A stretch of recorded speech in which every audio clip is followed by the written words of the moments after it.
after I traded off my number one asset. Got some good pieces back in return, but I was a wild card. And then you got that last person up in like the last owner. It's the rebuilder, asset driven, focus, and then future value. That means your team stinks. You got nothing but compensation picks, so you're trying to do whatever you can just to keep your team good. The one thing that you need to do during this process, after you determine who you have in these steps, and then we will physically go to one of our teams later on in the year so we can physically show you this process and show you the strategies. But right now we're just talking about it. The next thing you need to do is you need to realize, based off your team, you got a 2 to 3 year window. Everybody has that, a 2 to 3 year window. And when you do the 2 to 3 year window, you need to really look at your players on your team to determine, is this guy really part of my core? Can I win a championship with this guy on my team in 2 to 3 years? And if you cannot do that, then you need to have him in. You need to mark him down as a trade candidate, potentially, if you know for a fact you cannot win with this guy in 2 to 3 years. Prime example, I had Jonathan Taylor this year. Could I have won with him in probably the next 2 to 3 years? Maybe. But at the moment, I knew for a fact my team was not good enough to win with him as the helm. So what did I do? I ended up trading away. My team wasn't a contender, wasn't a juggernaut. It was a wild card team. And that was my only valuable asset. So what do you do as a contender? I'm going to trade off my valuable asset and get some compensation in return. But that's one thing that you're doing, like, as you're looking through it. Like, you got some of the things that you can end up doing. You could do a tiered-based valuation system. You could provide like a tier charts, a league-wide value baseline, context from positional scarcity, a reference point of negotiations, pretty much knowing your actual league mates. What are your thoughts about that, Mr. K Camp? I mean, no, that's all good. I mean, like you said, you got those 4 tiers within the step one. This is when you assess your team. Like, as you were talking, I'm thinking about my team. I'm thinking about last year and how I was like, okay, can I win with Bijan? Yes. Can I win with JSN? Yes. Can I win with Jamar Chase? Yes. I Are you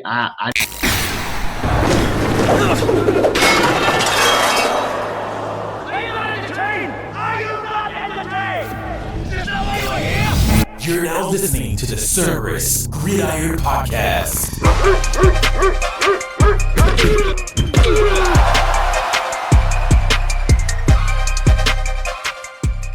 And now your hosts, Christian and Chris. Powered by Cerberus Fantasy Sports.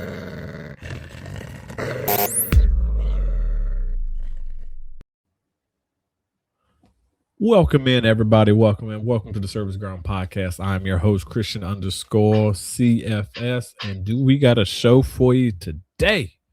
Nothing like week 18 finally done, and fantasy season was over last week, so we got to talk about it. We're going to have to talk about who won that hardware, who brought it home, and if you did bring it home, tell us about it, man. Tell us about it down up in the comments, what you did, who was your key players that actually helped you bring it home.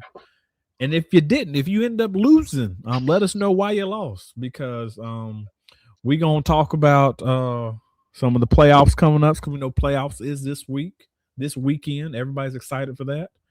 But we also going to bring up at the very end, we're going to have an assessment. We're going to give y'all a strategy that y'all need to take just to get your team better next year. I know everybody thinks that the season ended last week. Yes, it did. But now you got to reset.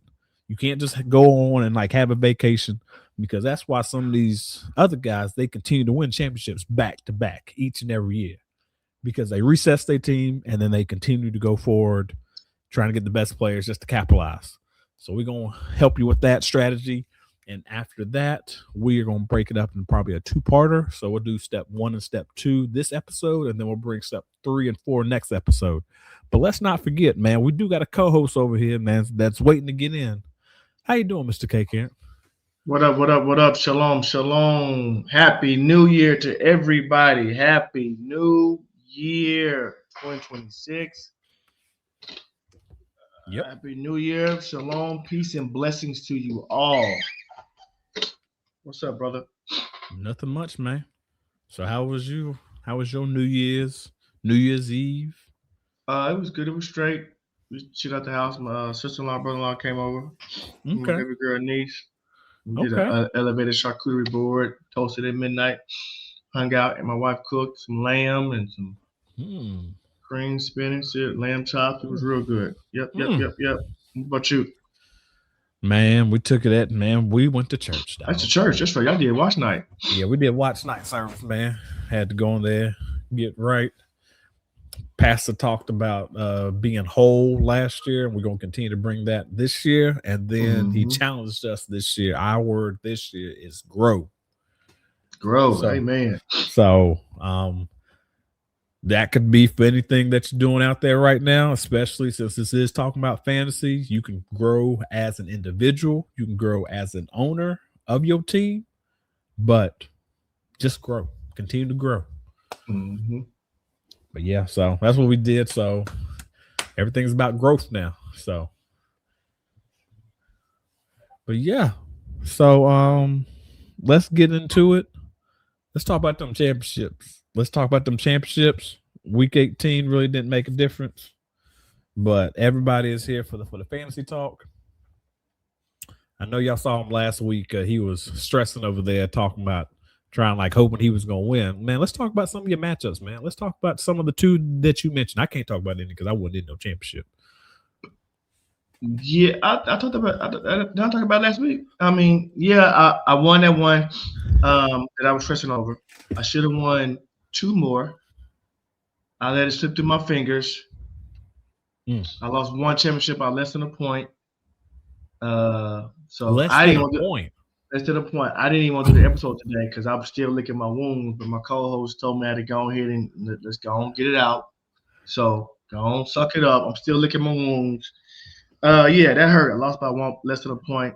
You know, now you're just looking at your team like I could have put him in there, could have put him in there. If he'd had 1 more catch, if he had just done just anybody, it was less than a point. That hurt, you know. And then the other one, I lost in the semifinals, but if I hadn't overthought and played who I've been riding with all the season, I would have won. And then I had a great game in the finals. I would have blew out everybody. Well, not everybody, but I'd have blew out the other 2 people who made it to the finals. I blew them out. But I let it slip through my fingers. I'm not happy about it. I got to figure out what to do now because I can't just run the same team back. Done it for 2 years. And it's tough to when you have 2 top 5 wide receivers. Like that don't happen that often. 2 top 5 wide receivers, a top 5 quarterback, a top 5 running back. Tight end was weak, but like that don't happen every year. So for me to repeat that is probably less than likely. So as far as like you talking about rebuilding or doing an audit of your team, I'm about to do an audit of my team, one of my main leagues, to figure out what to do. Okay. Yeah, man, I feel you, man. I feel you. I did have 1 championship, but it was a loser championship. So it was a battle for so in one of my leagues, this thing that I'm trying to bring to like one of the leagues that like we're in together is it's the losers bracket, but instead of you battling for like the number 1 overall pick, you battle for pick 113. Yeah. We talking about that. So I was battling for pick 113 and end up losing, and I lost because of god dag on Bijan Robinson. Oh, you didn't have Bijan because I was saying he went the hell off. I lost because of him,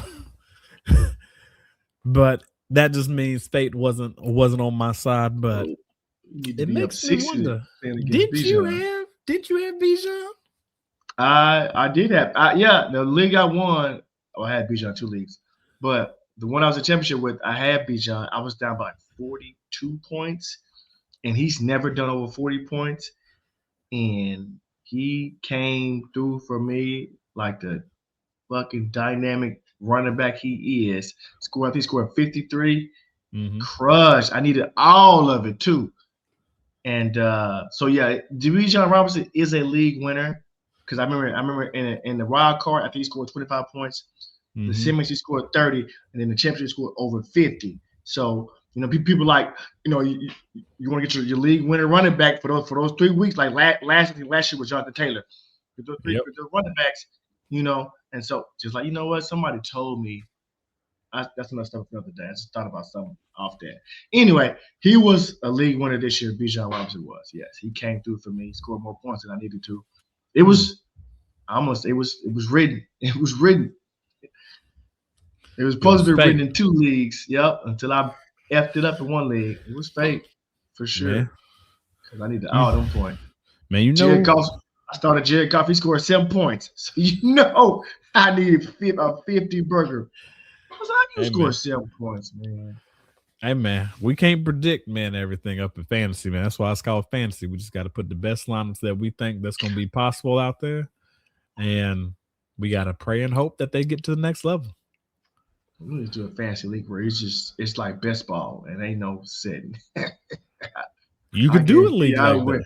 They got a dynasty best ball league. You got do that? They got a dynasty best ball league. I need to do that. Yeah, we can. I don't have to worry about that stress and putting up the starting lineup. I know I would have crushed. Know it. Go ahead. I think they got it up. I think they have it underneath underdog. Dynasty one? Okay. Yeah, I think you can set one up that way. I might look at that this offseason. Just set it and then forget it. When I'm getting that itch. Yeah. Around June, July, get that itch. Training camp coming on. But yeah, man, there was some good matchups. Some teams got into the playoffs because other teams won. But yeah, man, that's all what week 18 was about. There was no scary injuries. It was just people praying and hoping that they can actually get back. We could talk about some of the games, man. Do you want to talk about some of the games that actually got the playoff seeds in there? You talking about real life playoffs that's coming up?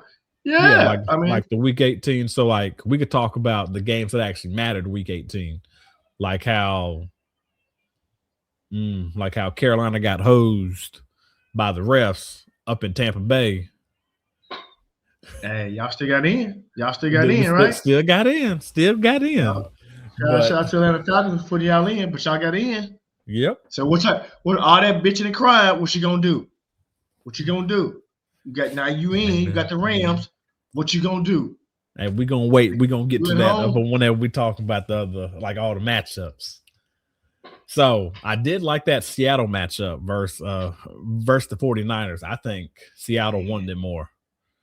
Seattle wanted it more. And you just saw it. Like they just took it from them. And there's nothing that they could do. It seems like they just settled for like, okay, well, we're already in the playoffs. We might not get the number 1 seed, but we'll just settle for it. Well, but Cal Shanahan, they said Cal Shanahan was like, this is the most important game of the year. Blase. We don't have to travel. We want everybody coming through Santa Clara. Mm-hmm. So I'm hoping that Vic Fangio and the Philadelphia Eagles was looking at that tape. I know we ain't got Seattle's defense, but we got a pretty good one. I'm hoping we looked at that. We took some notes. Okay.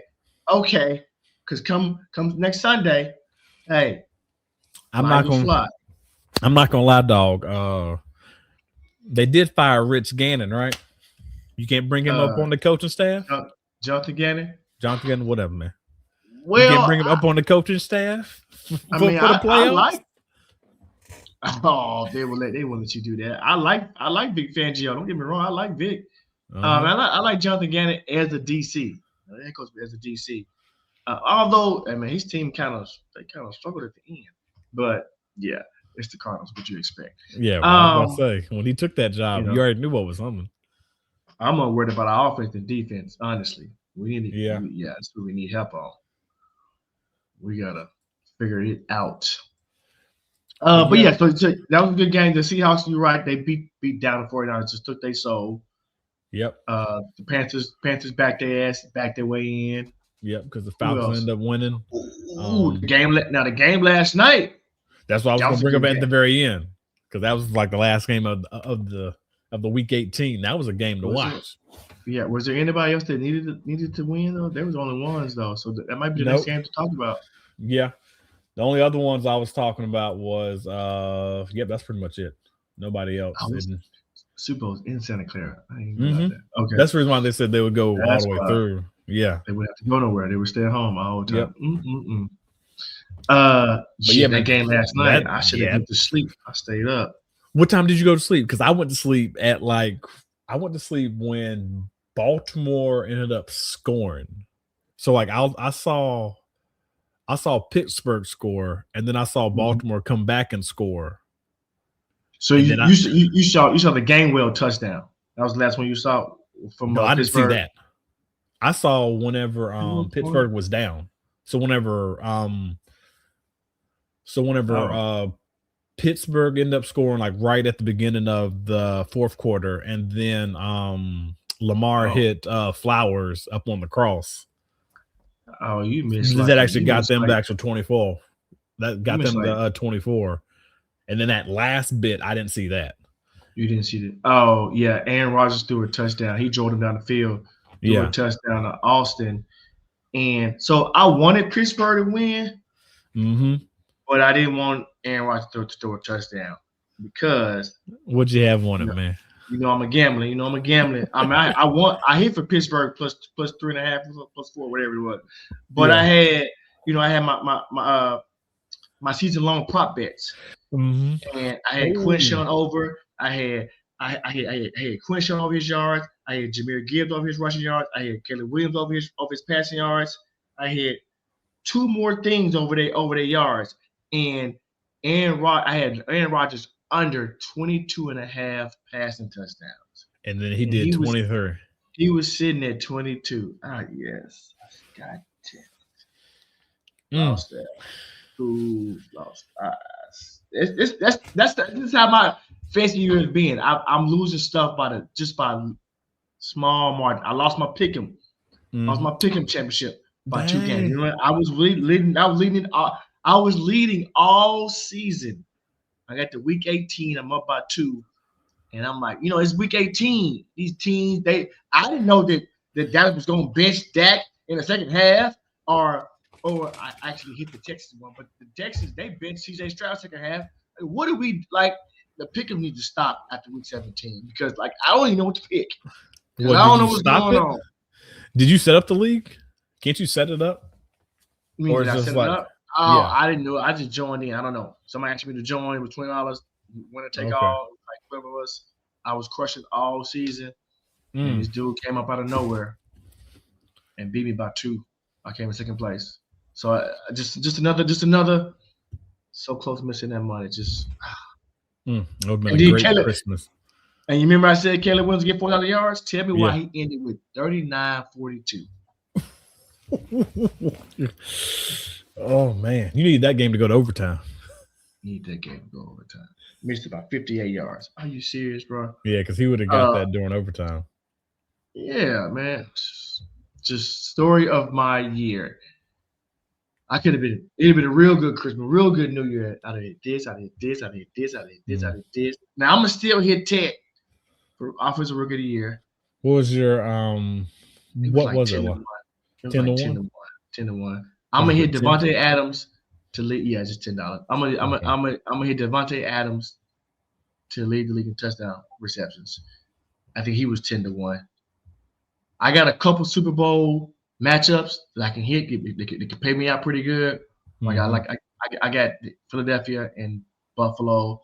I got San Fran and Buffalo, but we play each other, so that's like one of us out. I don't have the Seahawks in nothing. Don't have the Broncos in nothing. I had the Broncos and somebody I got in there. That's a real big payout. I can win like $500.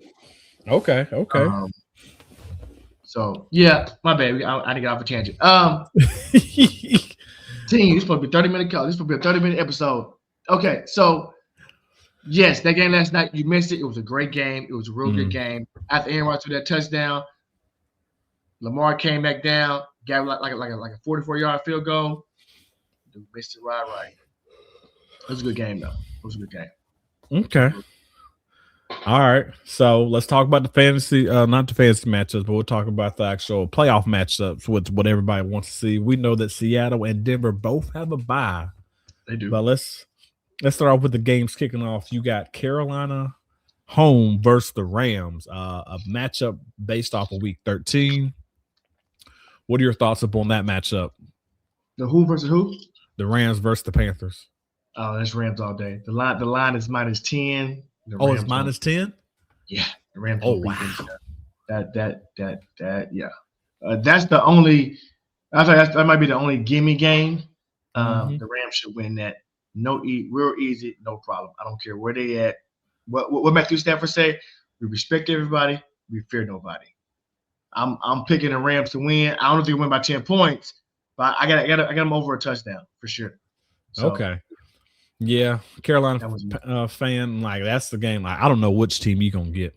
You're gonna get a team that's gonna leave the turnover. That's what's scary about them. Is like you don't know what team you're gonna get. You might get a team that blows you out by 42-0, and then next you know you like, where was this team the entire time? Oh my goodness.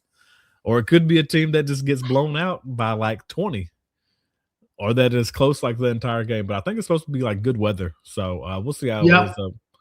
It's supposed to be great weather for this matchup. So we'll see. I was thinking about getting tickets to the game, but I don't know. I ain't trying to. Let's go. You ain't trying to break the bank? Yeah, no. Not for no 8-9. If this was like 15-1, then yeah, maybe we could probably break that bank. Right. But yeah, man. So I think it's gonna be a close game. I think it's gonna come down. Yeah, I think it's gonna be a close game. Only it depends. Like I just don't know which team's gonna show up. Like that's where I'm at right there. Like I don't know what team is gonna show up. Since week 8, not counting the game last week against the Buccaneers, y'all were one loss, like the last 10 games, 9 games of the season. Y'all every other game y'all would win. Yep. So we would win the games that we wasn't supposed to win. Yeah, that sounds about right. So we was we wasn't supposed to win this game. I know. So we wasn't supposed to win the what's the name game? The game versus the Seahawks, but we gave that game away. So because Sam Darnold was that's why I said it depends on what says, but we ain't got to talk much about that one. Let's go to the next ones with the night game. You got the Bears and then the Packers. The who? The Bears and the Bears versus the Packers. Thoughts on that game? It's a divisional rival game. You already know how those games go back and forth. I know Green Bay was good before Micah Parsons got hurt, but ever since he's got hurt, they have just went continuously to go down. I do know they did look like a different team with daggone with your boy at quarterback, Willis. Yeah, but Jordan Love is starting quarterback. I know, but they look like a different team with Willis in there. So I think I don't know who to pick on that one. I'm still determining. Gun to my head right now.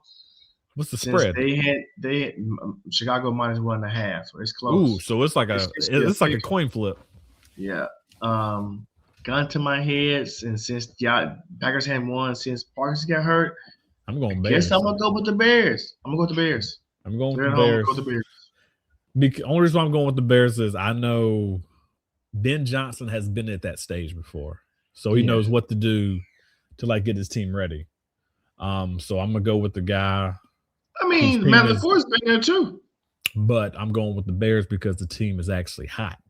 Oh, okay. I'll give you that. Okay. So this team's been hot all year. So I'm going to still go with them. Let's talk about your Eagles. Like the next game up it's the 49ers versus the Eagles. I already know you're going to go with Fly Eagles 5. I mean, you know, it's money. It's money on the line. I think we're going to lose. I will pick against us. But no, I think we're going to beat the 49ers. They're too injured on defense. Mm-hmm.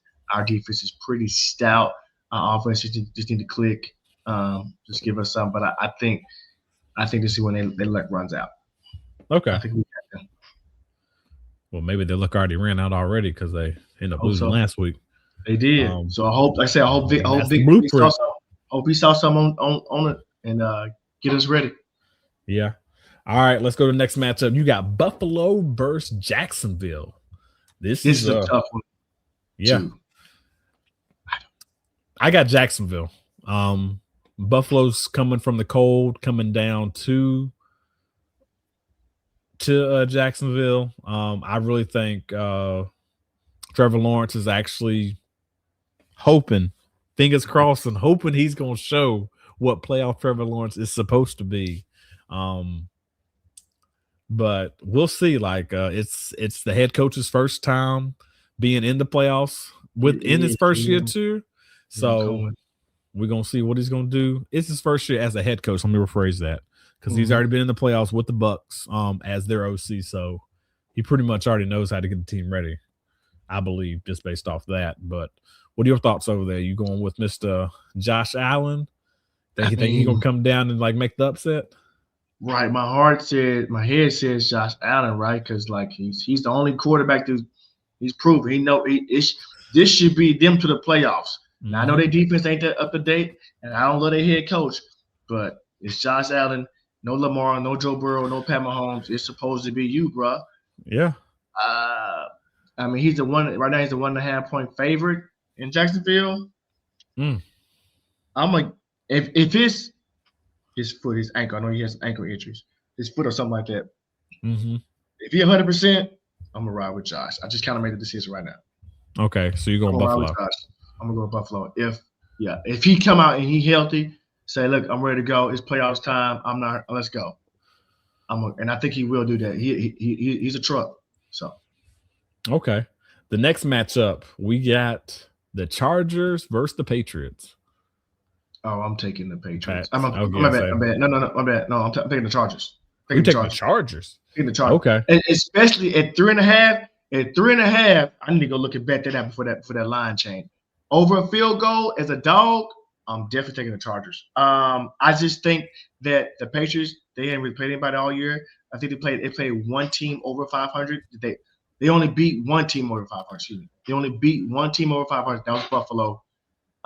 They had a weak schedule, one of the weakest schedules. Now I know they don't make the schedule, but right. I know they don't make the schedule, but I can hold it against you when I'm making a pick against you. You know what I'm saying? I'm not saying like, oh, they shouldn't be a 2 seed. You know what I'm saying? They should be a 2 seed, but I'm just saying in the playoffs, and you think it's against a head coach who know what he's doing.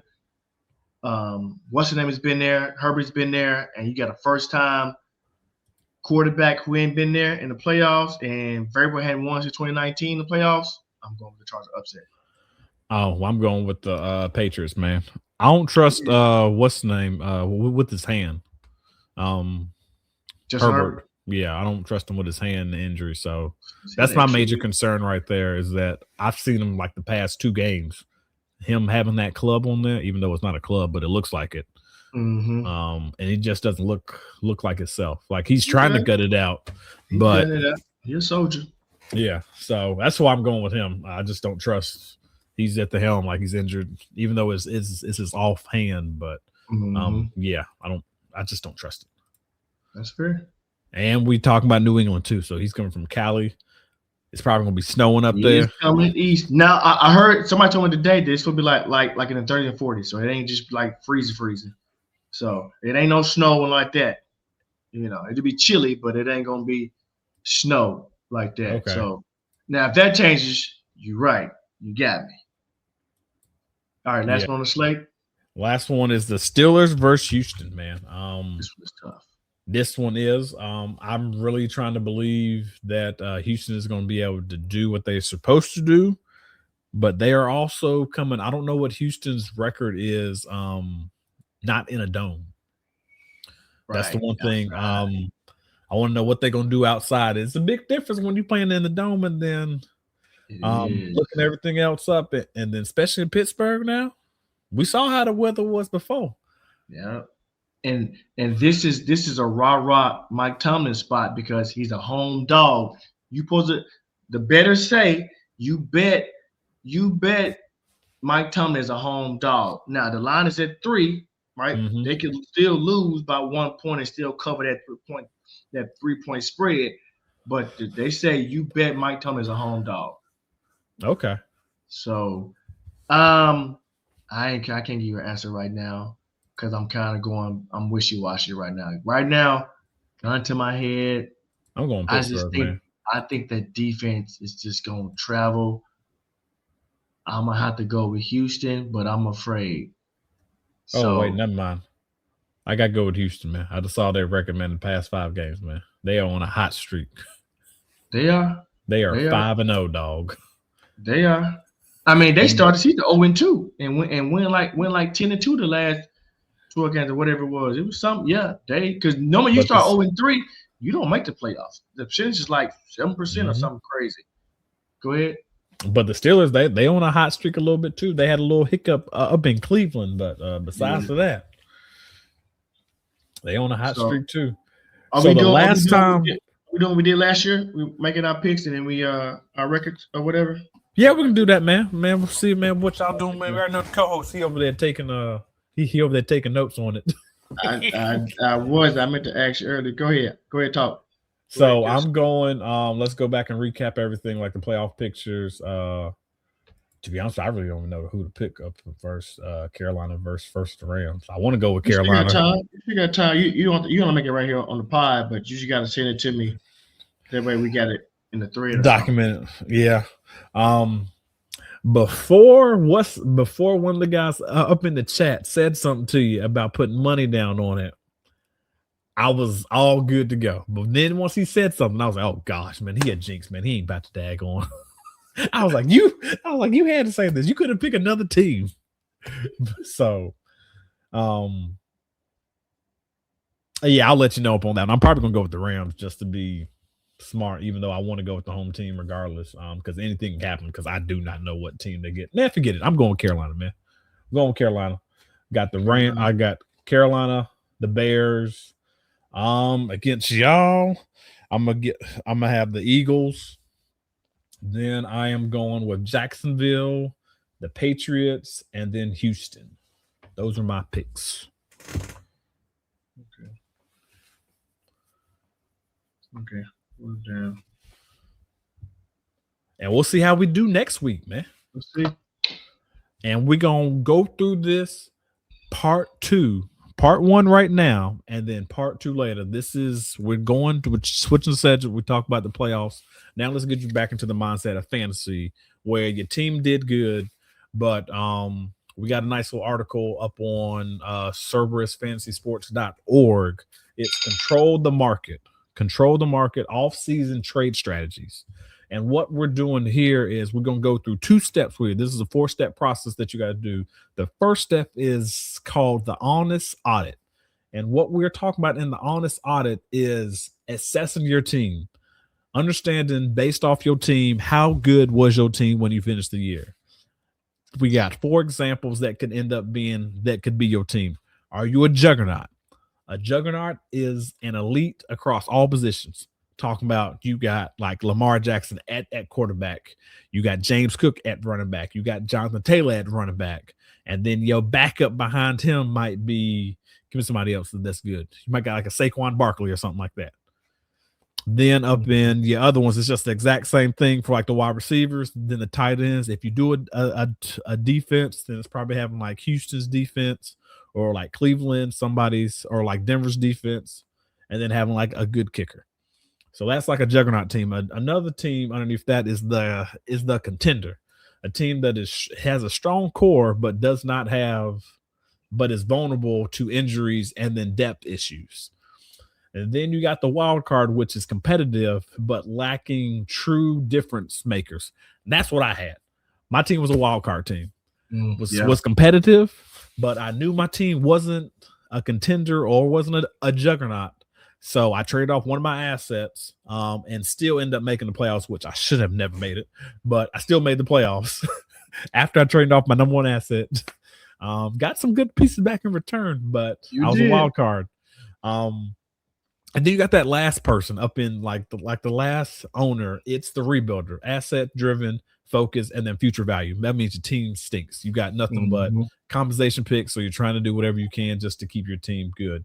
The one thing that you need to do during this process, after you determine who you have in these steps, and then we will physically go to one of our teams later on in the year so we can physically show you this process and show you the strategies. But right now we're just talking about it. The next thing you need to do is you need to realize, based off your team, you got a 2 to 3 year window. Everybody has that, a 2 to 3 year window. And when you do the 2 to 3 year window, you need to really look at your players on your team to determine, is this guy really part of my core? Can I win a championship with this guy on my team in 2 to 3 years? And if you cannot do that, then you need to have him in. You need to mark him down as a trade candidate, potentially, if you know for a fact you cannot win with this guy in 2 to 3 years. Prime example, I had Jonathan Taylor this year. Could I have won with him in probably the next 2 to 3 years? Maybe. But at the moment, I knew for a fact my team was not good enough to win with him as the helm. So what did I do? I ended up trading away. My team wasn't a contender, wasn't a juggernaut. It was a wild card team. And that was my only valuable asset. So what do you do as a contender? I'm going to trade off my valuable asset and get some compensation in return. But that's one thing that you're doing, like, as you're looking through it. Like, you got some of the things that you can end up doing. You could do a tiered-based valuation system. You could provide like a tier charts, a league-wide value baseline, context from positional scarcity, a reference point of negotiations, pretty much knowing your actual league mates. What are your thoughts about that, Mr. K Camp? I mean, no, that's all good. I mean, like you said, you got those 4 tiers within the step one. This is when you assess your team. Like, as you were talking, I'm thinking about my team. I'm thinking about last year and how I was like, okay, can I win with Bijan? Yes. Can I win with JSN? Yes. Can I win with Jamar Chase? Yes. I need a tight end. I need a quarterback. You know what I'm saying? Can I build around that? Then you said a 2-3 year window, and I'm like, okay, it's been 2 years, maybe 3. It's been 2 years right now, right? So I'm like, I just fumbled my chance. I had it. That was my 2-3 window. I had it. I fumbled it. All on me. Nobody to blame but me. So now it's like, okay, is my window closed? Is it closing? Yeah. Or can I still add some pieces and still hopefully Bijan core? Yeah. Can you add a piece to that 2 years? Because you got 2 years. You got right. This might be the last year. Can you push everything all in just to go into it? My point is, I might have blew it. This was it. I might have blew it. So that's what got me, pissed me off, because am I going to have JSN and Jamar going to be 2 top 5 again at the same time again? I don't know. Right. So I'm saying I might have blew my opportunity. Yep. So I'm thinking about next year. Right. Yeah. So then one of the things that like we want to teach y'all is that whenever you are looking at your team and you are assessing your team, even though you can make your own tier system for your team players, but realize if you have a quarterback and then a wide receiver in the same tier, that does not mean that those 2 assets have equal value. We want y'all to understand that and then know that, like, if you have, let's say, who could be up in the same tier, like a quarterback. So you could have like Josh Allen and then like Jamar Chase as like the same tier value, but depending on your scoring format, one of those 2 could be bumped up higher because could be the bonuses. It could be, if it's a PPR, it could be like a PPR and a half. The Josh Allen rushing, he had 14 rushing touchdowns this year. That's crazy. Yep. So those are the things that could bump up players based off the actual tier system. And when you're looking at your rosters, like, keep this in mind. Like, look at the process. Like, create yourself like your first map, like your first layer. This is the first thing. Is week 1 out of the offseason of like the playoffs. Just, you can do keep, move, and then acquire. And then acquire is trying to acquire one of those assets on like another team that who you feel like you can end up getting. If there's a guy that you know for a fact that you're not going to win with, And just how Mr. K Camp said, like he's at the point where he's trying to assess his team to see who he wants to keep, who he wants to move, and who he wants to acquire. Maybe that one guy that you move, you can acquire another asset that can help you out in the long run this year. So that's going to be the steps. We're going to get that step one, which was be honest, like audit your team. There were some tier breakers in there with the 2-year window. And then you got the 2-year, well, not the 2-year, but you got the tier base valuation. Mm-hmm. And then the next step, you got map the market. And what this means is that you're going through, you're assessing like early off season right now, your value, like the value of like veterans actually depreciate right now. Like, but draft picks are essentially future picks are at the lowest. So if you're trying to get a high draft pick, you can probably get them now because we already know as the season goes on, those picks get higher and higher and higher. But also those picks can drop too if you wait long enough, and depending on where players go to, like you could end up having a team that's like, I got 6 picks, only like where one of the players went with, and nobody wants these other first. So what am I about to do? So you could be in that predicament. And sure I'm just talking about myself right now, y'all. So yeah. I know exactly what you're talking about. Now, if this is 2027, like I might have to keep all these. Keep them all. But then you can also get ready. It's just the early off-season moves right now. This is the window to buy established veterans from like inpatient managers. We do have one of those in our leagues right now. He is very impatient, but does not mind giving away core pieces. And he's just right now sitting back waiting because he hasn't decided upon like an offer. He ain't like mine, which is cool. Because it's fine. I got another player better than him anyway. But this is also the time to acquire future draft capital cheaply too. So we already know like the 2027 class is good. Maybe this might be a point where I'm like, hey, you ain't got no first round pick, and I got a first round pick up in 2026. You already know what it's going to cost just to get them. So like, what you trying to do? I give you these 3 firsts back end of the draft for like 2 of your firsts next year. At the end of the day, like I'll trust the players that are coming out next year over the guys that are in this draft this year, or it could be vice versa, depending on the person. And then the next thing, you are approaching the actual NFL draft. You know, the pick value skyrockets. That's what we just recently talked about. You know, training camp and preseason. That is the next section. The hype becomes irrational. This is your window to sell camp darlings. Move depth players for future picks. Let other managers pay for the uncertainties. Yep, I like that. So that's one thing that you can do also as well. But then also the last step in step number 2, it is the dynasty psychology matters. And what we mean by this is that managers overvalue mid-tier veterans, fear of losing trades, even when they're beneficial, anchor to the names instead of the roles. So that's key players like anchored to like Mark Andrews because he's Baltimore's top tight end, or marker to Travis Kelce because he's a top tight end because he has Patrick Mahomes, things like that. And then we'll go more in depth with that. We'll actually show y'all breaking it down with the team and assessing our team as a whole as a strategy, walk you through the process steps. So we are right there with you every step of the way. And then last but finally, you trade map must account for human bias. We know we got a lot of people in the leagues have human bias about certain players, not just player values, but human bias. So that's one thing that you got to do for step 1 and 2. I know we talked briefly about it for only 10 minutes, but we'll go even deeper into it. Pause. Over the next couple of weeks. So the 2 steps that we talked about was mapping the market, and then the first step was the honest audit. And that's what you got to do.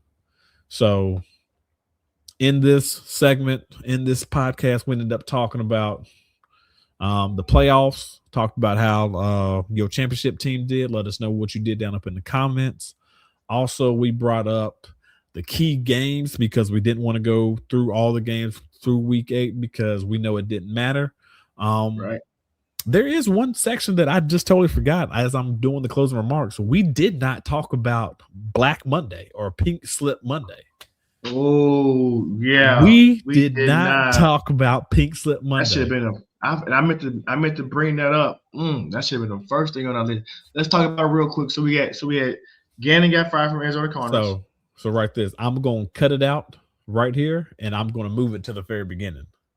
Oh, okay. Just so you know. Okay. All right. So, Jonathan Gannon, Arizona Cardinals. Yep. Raheem Morris. Yep.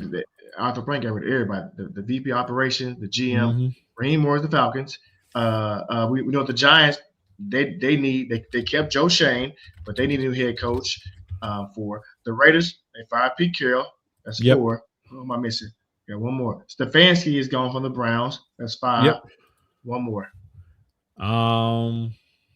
6. Who's the other person? You got Pete Carroll. You got Kevin Stefanski. You got Raheem. Said it. Who else? Thought it was 6. Pretty sure it's 6. Come on, Who's the first coach that was fired? Oh, the guy from Tennessee, right? Oh, there it is. Tennessee. Callahan. Yep.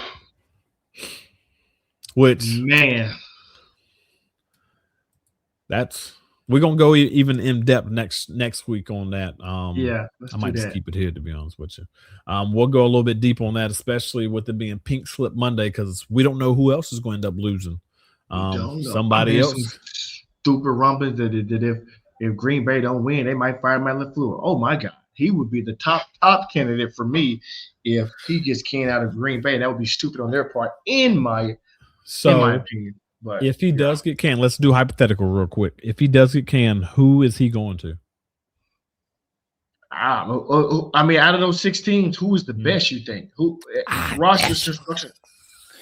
I mean, I heard Colin today. He said the Giants because you got a quarterback. You want to know who I would go with? Okay, defense. You want to know who I would go if I was him? If I was him, I would go with the Browns. Cleveland. I got a defense. I just need offense now. Do we have a defense? I got a great defense. Defense wins championships. The only thing I need is to build around my quarterback. And even though there's rumors around that, what they gonna give Deshaun Watson a chance this year coming up? No, I'm for real. Nope, they talking about they gonna give him a year, a chance this year. They're not finna try to trade him. Oh my God! How you gonna trade a dude that's daggone worth $84 million? Pay half the salary. I don't know, but God, that's dumb. But yeah, man. I think that's the best job for him right there because his team is good. Like the defense is good, top tier defense. Like who goes into like a top tier defense and then your offense is like mid? And I got money next year too. Didn't the Falcons have a pretty good defense? They were number 2 in the league in sacks. I'll say that. Well, that's just sacks, man. You're right, but they picked up some pretty good defensive pieces. At least last year. I don't know who roster is better. I mean, like I said, I like Bijan. I like Drake London. I like that young defense. They don't have a quarterback.